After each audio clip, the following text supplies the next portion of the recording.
Assalamualaikum warahmatullahi wabarakatuh. Perkenalkan, nama saya Najmilahdin Akbari dengan NIM 21010110108, jurusan Pendidikan Agama Islam, Fakultas Ilmu Tarbiyah dan Keguruan. Di sini saya akan membacakan kitab Mabadi Awaliyah untuk memenuhi tugas UTS mata kuliah usul fikih yang diampu oleh Ustadz Aris Mahmudi. Di sini saya akan membacakan pada halaman 13 sampai dengan halaman 20. Baik, Bismillahirrahmanirrahim. Al-Mubhasu As-Sadis fil Mujmal. Pembahasan yang keenam fil mujmali dalam menerangkan mujmal. Al-mujmalu ma yaftakiru ilal bayan kalafdil quru. Nah, mujmal itu apa sih? Mujmal merupakan sesuatu yang membutuhkan penjelasan. Kalafdil quru seperti halnya lafadz quru. Min qauli ta'ala, Allah subhanahu wa ta'ala berfirman, atau seperti halnya pada surah Al-Baqarah ayat 228. A'udzubillahi minasyaitonirrajim. Bismillahirrahmanirrahim. Wal mutalaqqatu yatarabbasna bi anfusihinna salasata quru. Nah, yang artinya ini, wanita-wanita yang ditalak hendaklah menahan diri menunggu 3 kali quru. Fa'innahu yahtamilul haid wal adharu la ishtarakal quru bainal haid wat tahur. Maka sesungguhnya yang disebut quru itu mencakup antara haid dan suci. Nah, di surat Al-Baqarah ayat 228 itu terdapat kata quru. Nah, penjelasan quru itu apa sih? Yaitu antara haid dan suci. Selanjutnya yaitu wal bayan,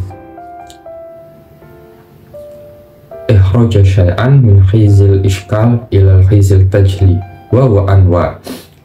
Nah, bayan itu apa sih?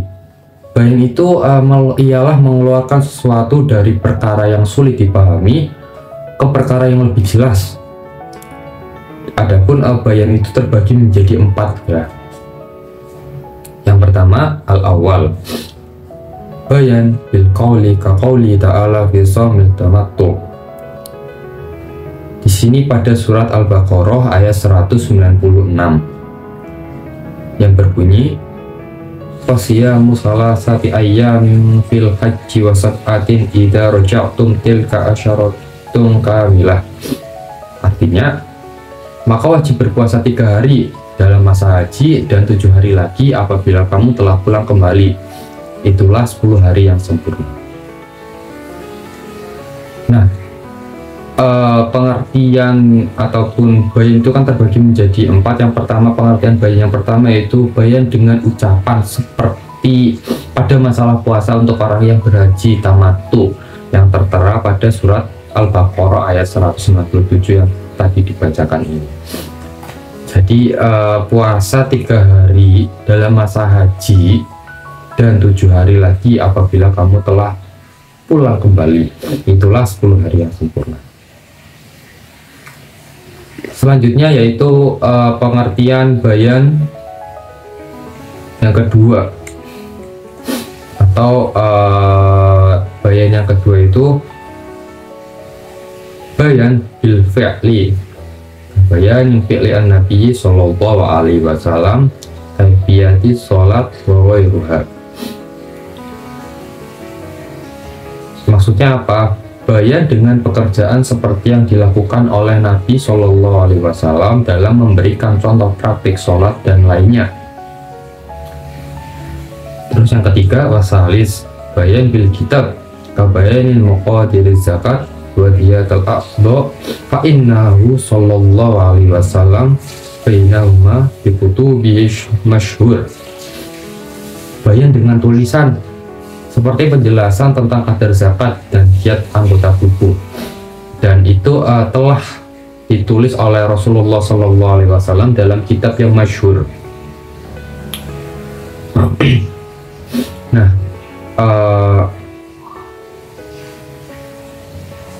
fa innahu bainahuma bi kutubihil masyhur, itu hadis juga yang sesungguhnya Nabi Shallallahu Alaihi Wasallam menjelaskan tentang kadar zakat dan diat anggota tubuh dengan kitabnya yang masyhur atau hadis itu sendiri. Terus yang keempat, war-rabi bayanul isyarah kaqauli Shallallahu Alaihi Wasallam asyhru hakada wa hakada wa hakada, yakni salasina yawma summa a'adal isyarah bi asabi'aha salasa marrah wa jastu ibahamahu fisalasati isyarah ila anna syahra qad yakuna tis'atan wa ishrin. Bayan dengan isyarat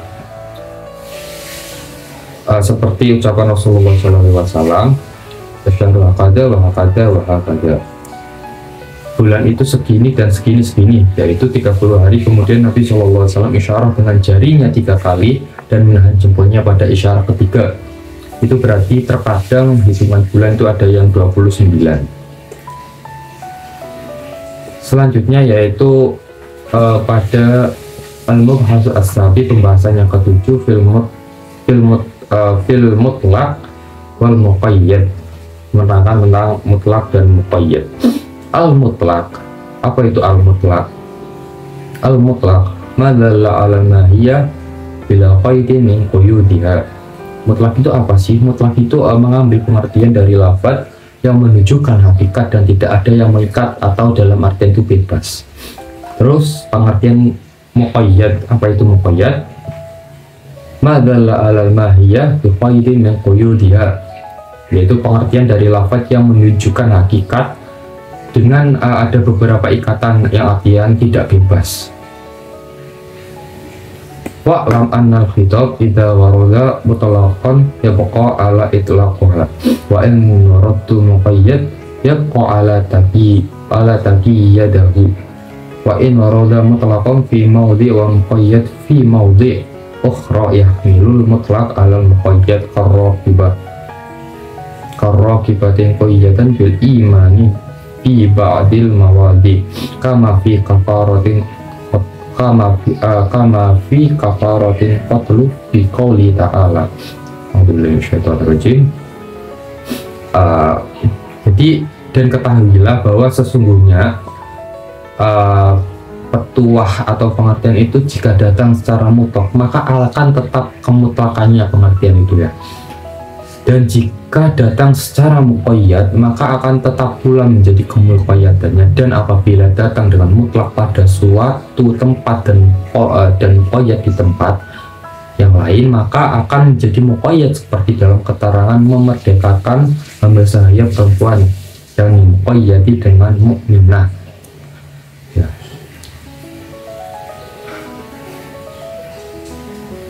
Qauluhu ta'ala, Allah Subhanahu wa Ta'ala berfirman pada surat Al-Mujadalah ayat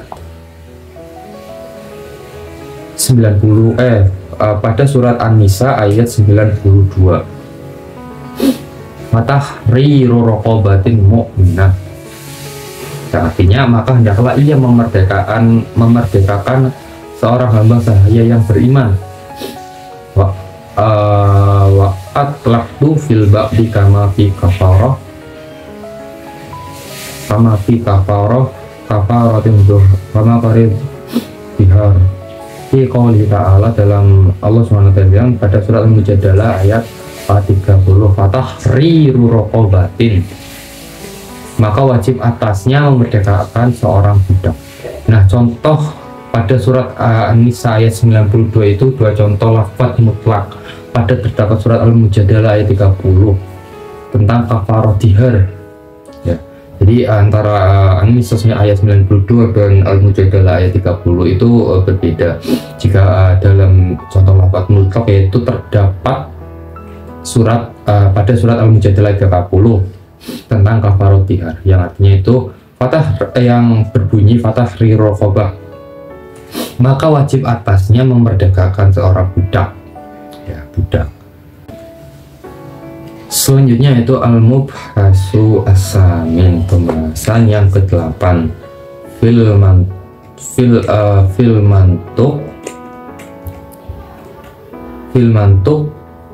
wal mafhum, menjelaskan atau menerangkan lafaz mantuk dan lafaz mafhum.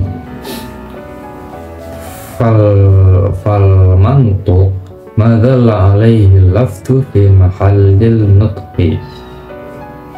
Mantuk itu ialah mengambil pengertian dari lafaz yang diucapkan atau yang dituliskan. Wal mafhum madalla alaihi lafzu la fi mahallil nutqi, ialah mengambil pengertian dari lafaz yang tidak diucapkan atau juga yang tidak dituliskan, ya. Nah, wal mantuk yang qasimu ilal qismaini, mantuk itu terbagi menjadi dua bagian. Al awal, yang pertama, ma la yahtamilu ta'wil wa yusamman nas, qauli ta'ala fasiyamu salasati ayyam.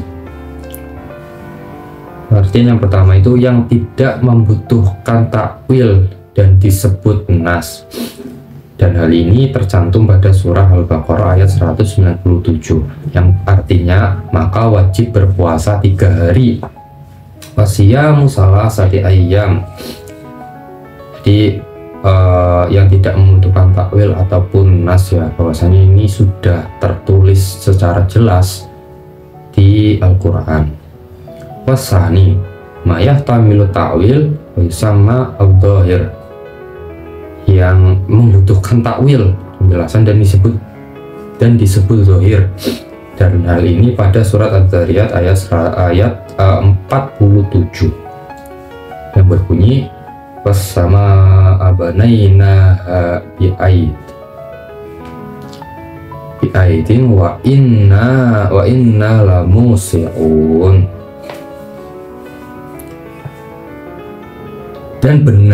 Dan langit itu kami bangun dengan kekuasaan kami, dan sesungguhnya kami benar-benar berkuasa. Nah, pada surat Al-Dzariyat ayat 47 itu ada kata aidin, itu jamak dari kata yad yang bermakna tangan.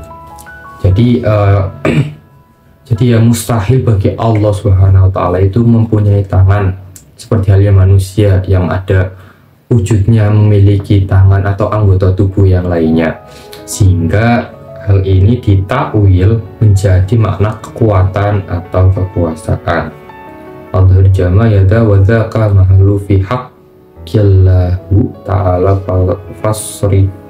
fasrifi ila ma'anil quwwah, seperti itu. Terus wal mafhum aydan yang qasim ilal qismain, dan kata mafhum itu juga terbagi menjadi dua bagian. Yang mafhumul muwafaqah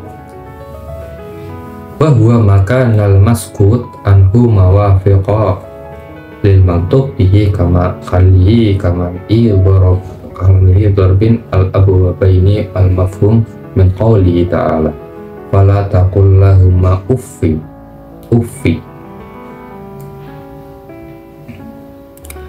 Surat Al-Isra ayat 23. Walman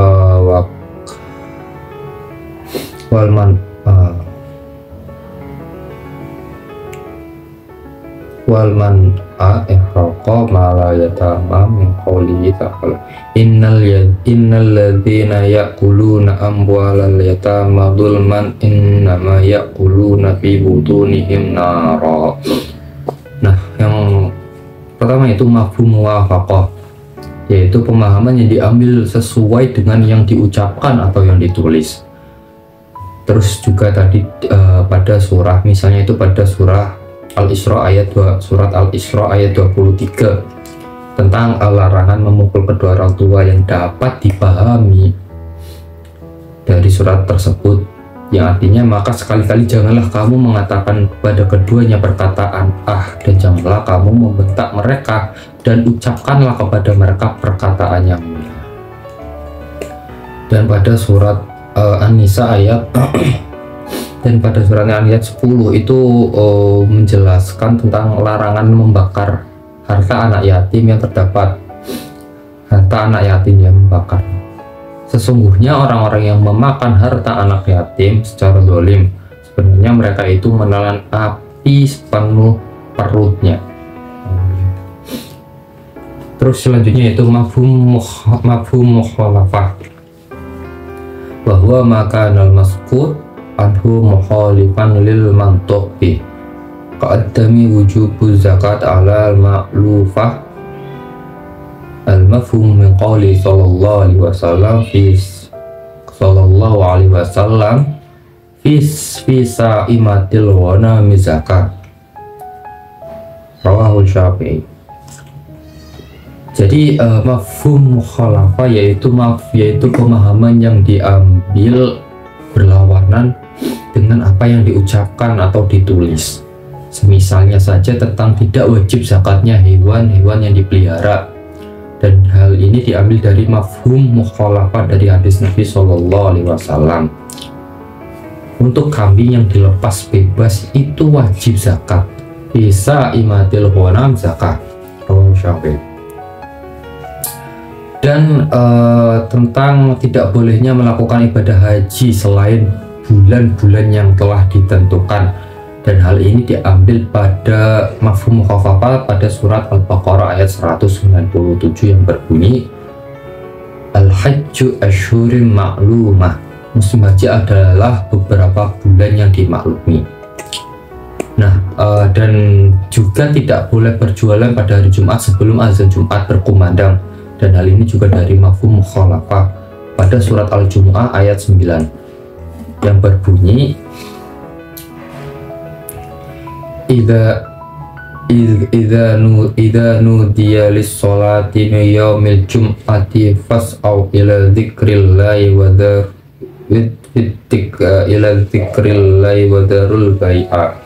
darul bai'. Apabila diseru untuk menunaikan sholat Jumat, maka bersegeralah kamu kepada mengingat Allah dan tinggalkanlah jual beli. Seperti itu. Jadi tentang bolehnya berjualan pada hari Jumat sebelum azan Jumat ya. Jika sudah azan Jumat itu tidak boleh. Jadi apabila diseru untuk menunaikan sholat Jumat, maka bersegeralah kamu kepada mengingat Allah dan tinggalkanlah jual beli. Dan hal itu masuk ke dalam fikih juga yang larangan jual beli pada ataupun pada pada khutbah, larangan jual beli pada khutbah.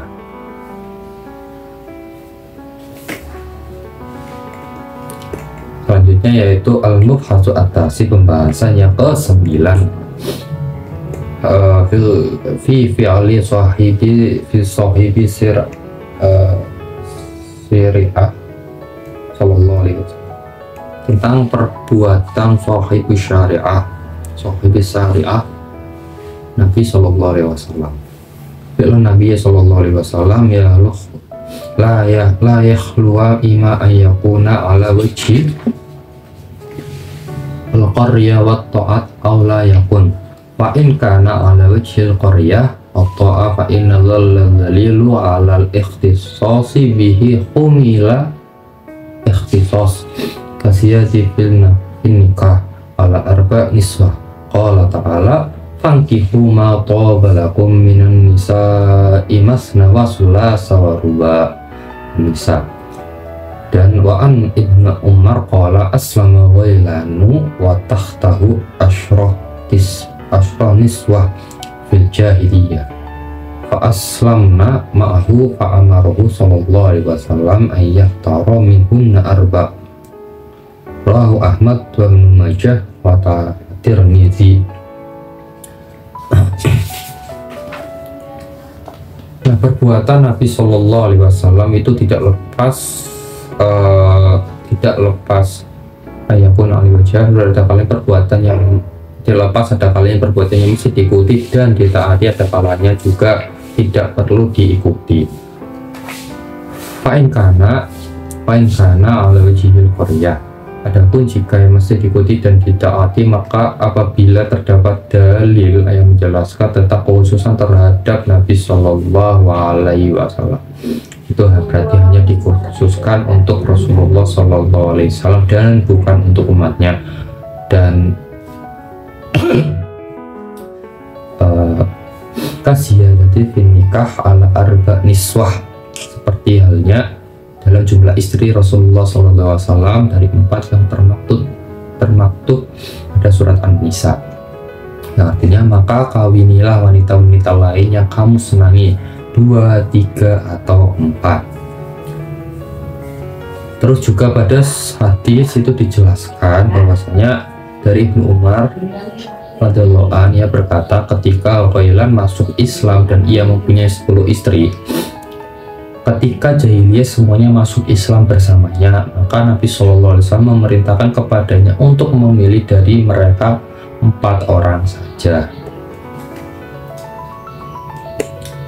Nah,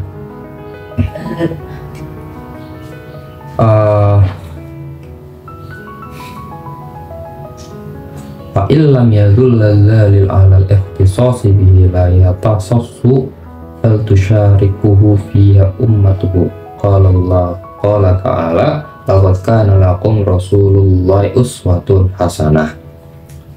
Dan jika tidak ada dakwah illam yadhullu, dan jika tidak ada dalil yang menjelaskan tentang kekhususan terhadap diri Rasulullah SAW, maka perbuatan itu berarti sama dengan perbuatan umatnya. Allah berfirman pada surat Al-Ahzab yang artinya sesungguhnya telah ada pada diri Rasulullah SAW itu suri teladan yang baik bagimu. Walidzalika qalu al-aslu fi af'ali Nabi sallallahu alaihi wasallam iqtida ila ma lalali ala al-ikhtisasi bihi. Sehingga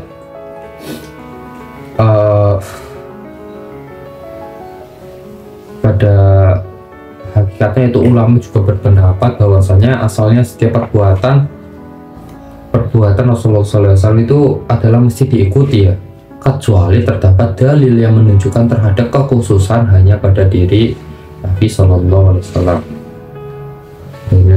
Pada nikah tadi ya, jadi ada sahabat itu ketika Ghailan itu mempunyai 10 istri ketika jahiliyah ya, jadi ia hanya boleh memilih 4 orang saja, sehingga terdapat perbedaan ataupun perbuatan yang boleh kita ikuti pada Rasulullah, dan ada kekhususan untuk Rasulullah sendiri dalam perbuatan atau syariat ya. Jadi ada yang untuk umatnya atau hanya terkhusus untuk Rasulullah Shallallahu Alaihi Wasallam saja, seperti itu. Al-Mubhasu al-Ashir, bahasan yang ke-10, fi'iqrari sahibi syar'iyah, tentang takrir atau persetujuan sahibu syariah Nabi Sallallahu Alaihi Wasallam. Iqrar an-Nabi Sallallahu Alaihi Wasallam ala qawli min ahadin ka qawli Sallallahu Alaihi Wasallam. Iqraruhu Sallallahu Alaihi Wasallam ala fi'li min ahadin ka fi'li Sallallahu Alaihi Wasallam, li'annahu ma'sumun min ayyi qarru ahad dan ala min kalam munkar. Misalnya dari iqraruhu Sallallahu Alaihi Wasallam Abu Bakrin ala qawli radhiyallahu an ba'in ita'an saliban qatilahu wa iqraruhu Sallallahu Alaihi Wasallam Khalid bin Walid radhiyallahu an ala akalil Rasul. Adapun ikrar takrir Nabi Shallallahu Alaihi Wasallam terhadap ucapan seseorang itu maksudnya itu sama artinya dengan ucapan beliau, dan takrir Nabi Shallallahu Alaihi Wasallam terhadap perbuatan seorang itu juga sama artinya dengan perbuatan beliau. Maksudnya itu apa? Maksudnya itu persetujuan ucapan seorang itu sama artinya dengan ucapan beliau, dan takrir Nabi terhadap perbuatan seorang itu juga sama artinya dengan perbuatan beliau. Karena Nabi Shallallahu Alaihi Wasallam itu langsung terpelihara dari perbuatan maksiat, dari menyetujui seorang yang berbuat kemungkaran. Contohnya seperti yang takrir Nabi terhadap Abu Bakar. Misal dari Rasulullah Shallallahu Alaihi Wasallam Abu Bakrin ala qoli betulan. Jadi yang mengatakan harta rampasan perang orang yang telah terbunuh itu diberikan kepada orang yang membunuhnya. Terus juga ada takrir Rasulullah itu pada Khalid bin Walid ya, tentang Khalid bin Walid itu memakan biawak, akalu dobin biawak. Nah, adapun perbuatan wama fa'ila aw ma qila bi ghairi majlisihi wa alima bi wa lam yunkirhu hukmuhu ma fa'ila aw ma qila bi majlisihi. Qala Nabi sallallahu alaihi wasallam hilafun Abi Bakr radhiyallahu anhu annahu la ya'qalu ta'am fi waqti qayduhu sama akala maro al akalu khairu. Nah, ada perbuatan dan perkataan yang dilakukan sahabat yang ketika itu tidak berada di sisi Nabi Shallallahu Alaihi Wasallam, namun Nabi mengetahuinya serta tidak melarangnya. Maka hukumnya ialah sama seperti perbuatan dan perkataan yang dilakukan ketika berada di sisi Nabi Shallallahu Alaihi Wasallam. Contohnya saja seperti Abu Bakr, khilaf Abu Bakrin radhiyallahu anhu. Abu Bakar, ketika Nabi Shallallahu Alaihi Wasallam mengetahui sumpahnya Abu Bakar yang tidak mau makan makanan di saat ia marah, tapi kemudian ia makan ketika ia beranggapan bahwa memakan makanan itu lebih baik. Jadi memakan makanan itu lebih baik daripada marah itu sendiri. Fayas tabantu minhu jawazal hansu baladihu ba'da khalaf idza kana khairan. Melihat hadis di atas itu faedahnya itu apa sih? Faedahnya itu kita boleh melanggar sumpah, bahkan disunahkan jika melanggar sumpah itu akan membawa kebaikan.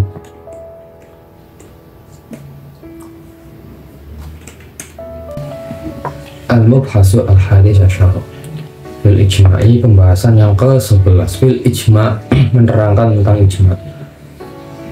Al-ijma'u lughatan ittifaq ialah ijma' itu bahasa seperti secara bahasa itu menyepakati.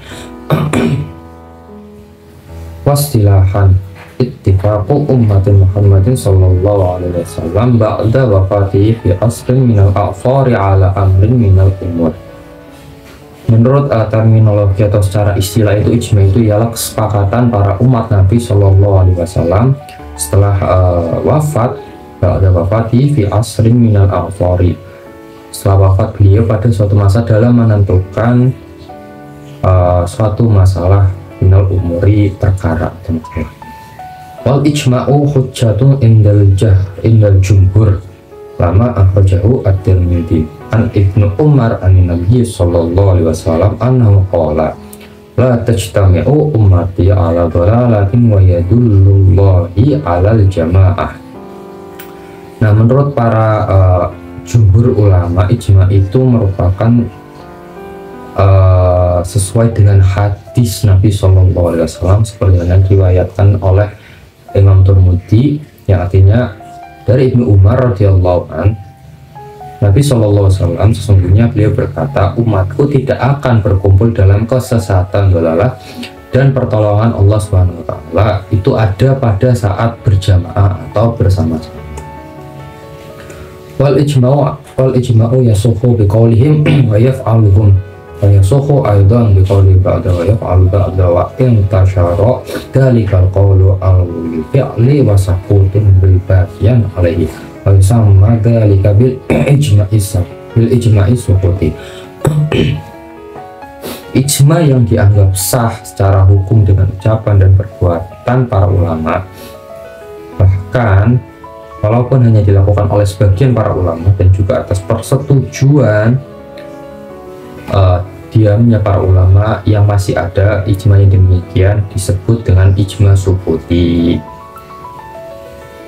Jadi ijma sukuti ya namanya, yang ya walaupun persetujuannya itu atau diamnya para ulama itu masih ada, yang waktu itu masih para ulama itu masih ada, itu disebut dengan ijma sukuti. Wajtami'u ala naqadul wudu bil khurji maqtadu minas sabilaini wa huwal baulul qa'id. Nah, para ulama berijma contohnya saja tentang batalnya wudhu karena disebabkan keluarnya sesuatu yang biasa keluar dari dua lubang, yaitu dari lubang depan atau belakang, atau air kencing dan apa itu yang air besar ya, buang air besar BAB, atau yang keluarnya itu dari belakang, terus juga dengan tadi. Wa'lam anna syafi'a qad istadalla 'ala isbatil qiyas wa khairul wahidi bi anna ba'lu sahibati amali bihi wa lam yadhharu minal baqaini in qaru kana dzalika ijma'a sukuti. Dan ketahuilah juga bahwasanya Imam Syafi'i itu mencari sebuah dalil untuk menetapkan qiyas dengan satu hadis di mana sebagian para sahabat telah melakukannya, serta para ulama ketika itu tidak mengingkarinya, maka itulah yang disebut bagian ingkar fakana dzalika ijma' as-sukuti, yang disebut dengan ijma' sukuti. Al-mubhasu as-sani asyara fil qiyas, pembahasan yang ke-12 tentang qiyas. Al-qiyasu hujjah, qala Allah ta'ala billahi minasyaitonir rajim, bismillahirrahmanirrahim. Fa'tabiru ya ulil absar, pada surat Al-Hasyr ayat 2. Maka ambillah kejadian itu untuk menjadi sebuah pelajaran, hai orang-orang yang mempunyai wawasan. Nah, di surat Al-Hasyr juga sudah dijelaskan ya, bahwasanya ambil pelajaran atau menjadikan suatu pelajaran orang yang memilih atau orang yang mempunyai wawasan. Al-qiyasu lughah taqdiru syai'in bi akhara li yu'lama musawatu bainahuma. Qiyas menurut bahasa itu mengukur sesuatu dengan yang lain untuk diketahui kesamaan keduanya atau membandingkan, ya bahasa sekarang ini.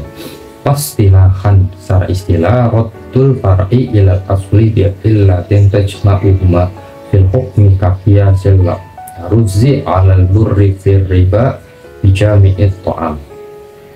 Nah, menurut istilah itu mengembalikan hukum cabang ke hukum asal dengan ilat kesamaan yang terdapat pada keduanya dalam menentukan ketentuan hukum, seperti qiyas padi pada gandum ya, padi pada gandum dalam masalah riba karena sama jenis makanan pokok. Wa arkanuhu arba'ah, adapun rukunnya qiyas itu ada 4, al aslu wal far'u wa hukmul asl wa illatul hukmil asl. Jadi yang pertama itu asal, ada cabang hukum asalnya, dan ilat hukum asal. Wa huwa salah satu aksam, bahwa itu kias itu terbagi menjadi 3 bagian. Kiasun illah, bahwa maka natil illah bihi mujibatun lil hukmi kakiasil lur ala ta'fifi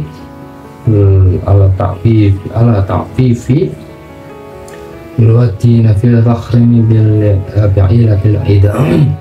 Kias ilah yang pertama itu, yaitu jika ilatnya itu menjadikannya hukum wajib, seperti kias haram memukul kepada kedua orang tua karena ilat menyakiti keduanya, yang pada surat Al-Isra ayat 23. Fala taqul lahuma uffi wa la tanharhuma wa qul lahuma qawlan karima. Maka sekali-kali janganlah kamu mengatakan kepada keduanya perkataan uffin itu, dan janganlah kamu membentak mereka dan ucapkanlah kepada mereka perkataan yang yang mulia. Allah Ta'ala wala taqul lahum uffin. Wakiyasun dilalah, kias yang kedua yaitu kias dilalah, bahwa maka nanti illah fihi dhalalatin ala hukmi wala takunu mujibatan lil hukmi kakiasin mala sobi ala mala baligha fi wujubi zakati fihi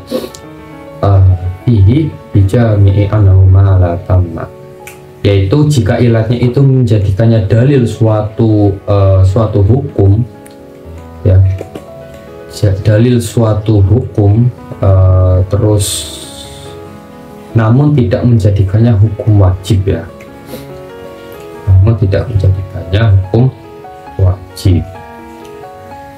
Jadi seperti kias terhadap harta anak-anak kepada harta orang dewasa dalam hal wajib zakat karena sudah termasuk malkam, harta yang telah sempurna dan dimilikinya. Dan boleh juga diungkapkan bahwa zakat itu tidak wajib bagi harta yang dimiliki oleh anak-anak yang belum balik, seperti ungkapan Imam Abu Hanifah, ya, seperti ungkapan Imam Abu Hanifah wajibu an yaqula la yajibu fi mali sobi kama qala bihi Abu Hanifah bi qiyas ala haji fa innahu yuhibbu ala balighi wa la yajibu ala sobihi, yang terhadap ibadah haji yang hanya diwajibkan jika sudah balik dan tidak diwajibkan untuk anak-anak. Ketiga yaitu waqiyasun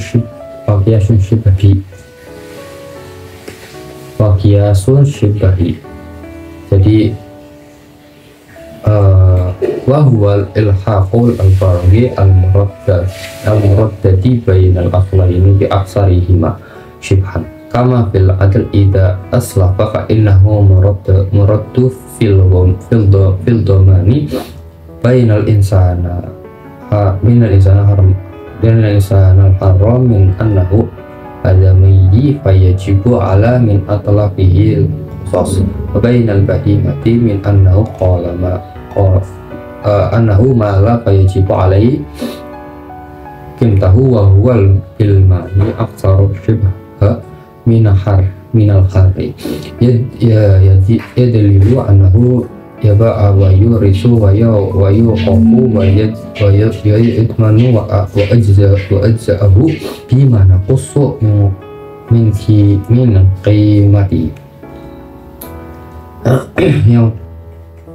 Terus yang ini kias sebahi, yang itu menentukan atau menemukan hukum cabang yang meragukan antara dua hukum dan dua hukum asal dengan mengambil yang lebih banyak persamaannya. Nah, seperti kias untuk abdun hamba sahaya, ketika ia dilukai maka terdapat keraguan dalam menentukan hukuman tanggungan bagi yang melakukannya. Jika hamba sahaya tersebut dikiaskan sama dengan manusia yang merdeka karena ia juga seorang manusia, maka orang yang melakukannya harus dikisos, ya, harus dikisos.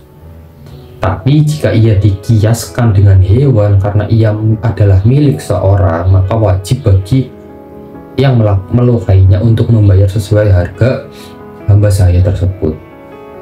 Nah, jadi zaman sekarang ini kan hamba sahaya ataupun budak itu sudah dihapuskan, sudah ditiadakan. Jadi untuk zaman sekarang ini ya mungkin konteksnya bukan hanya hamba sahaya saja, seperti itu.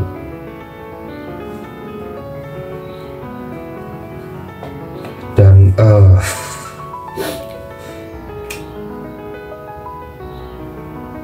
terus namun ada hal mengingatkan abdun dengan harta yang dimiliki seorang lebih banyak serupanya dibanding hamba sahaya ataupun orang merdeka. Sesungguhnya hamba sahaya itu dapat dijual, diwariskan dan diwakafkan, dan bagian tubuhnya ditanggung dengan menguranginya harga hamba sahaya tersebut.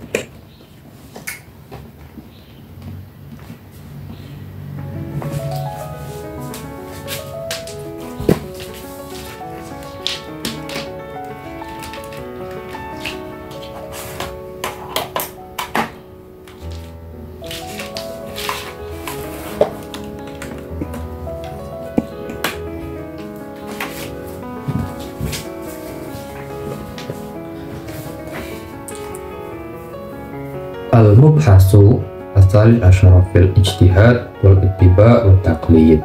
Pembahasan yang ke-13 dalam menerangkan ijtihad, ittiba dan taklid. Al-ijtihadu yadulul was'i fi naili hukmin syar'iyyin tariqil istinbati minal kitabi was sunnah wa ismu fa'il minhul mujtahid. Ijtihad ialah mencurahkan segenap kemampuan dalam menentukan suatu hukum syara' dengan jalan istinbat, mencari dalil dari Al-Quran dan hadis. Orang wasmul fa'il minhul mujtahid, orang yang berijtihad disebut mujtahid. Wal ittiba huwa qabulu qawlil qa'il wa anta tadri min ayna ma khuduhu.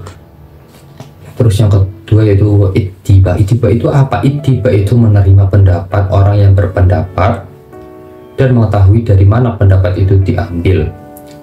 Wasmul fa'il minhul muttabi, orang yang berittiba disebut muttabi.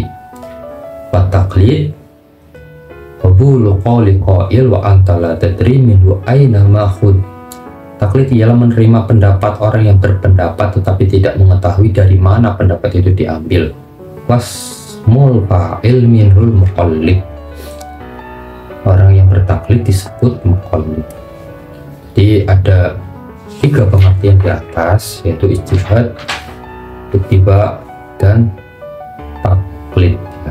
Itu berbeda walaupun yang pada intinya itu ijtihad itu orang yang mencurahkan segenap kemampuan dalam menentukan suatu hukum. Terus ittiba itu menerima pendapat orang yang berpendapat dan mengetahui dari mana pendapat itu diambil.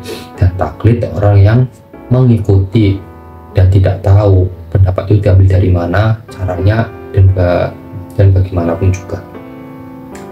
Wal ijtihadu fid dini matlubun wa kadzalika al ittiba.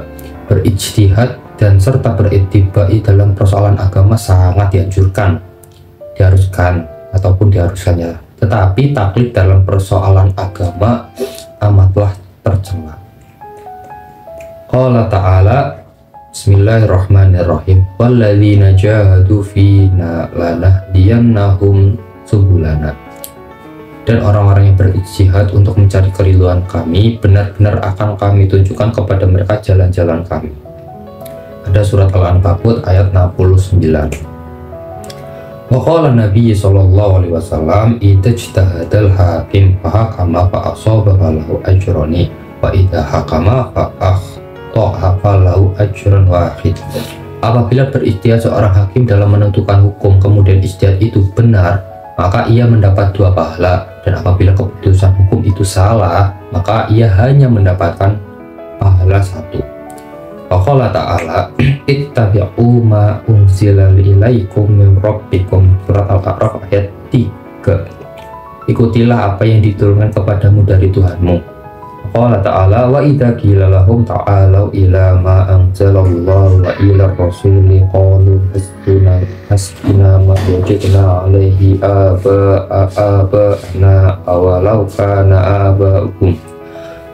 kana aba'uhum la ya'lamuna syai'aw wa la yahtadun. Surat Al-Maidah ayat 104. Apabila dikatakan kepada mereka, marilah mengikuti apa yang diturunkan Allah dan mengikuti Rasul, mereka menjawab, cukuplah untuk kami apa yang kami dapati, bapak-bapak kami mengerjakannya. Dan apakah mereka itu akan mengetahui nenek moyang mereka, walaupun nenek moyang mereka itu tidak mengetahui apa dan tidak pula mendapat petunjuk. Qala ta'ala, bal qalu inna wajadna aba'ana ala ummati wa inna ala asarihim muhtadun. Dan surat Az-Zukhruf ayat 32. Bahkan mereka berkata, sesungguhnya kami mendapat bapak-bapak kami menganut suatu agama, dan sesungguhnya kami orang yang mendapat petunjuk dengan mengikuti mereka. Di pada bab ke-13 ini tentang ijtihad, pengertian ijtihad, ittiba dan taklid yang mengikuti. Itu penting juga bahwasanya dianjurkan untuk kita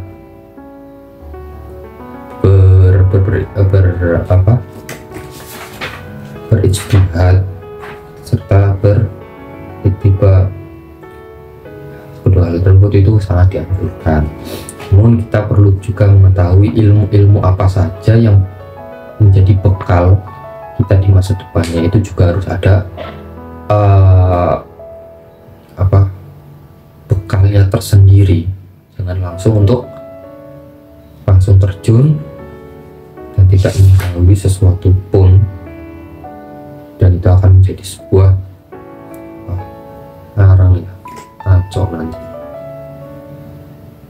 Apalagi zaman sekarang ini para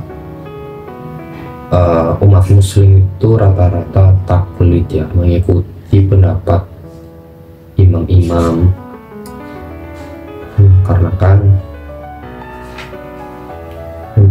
untuk berijtihad dan bertiba itu juga ilmu yang ataupun bekal untuk memperoleh ijtihad dan bertiba itu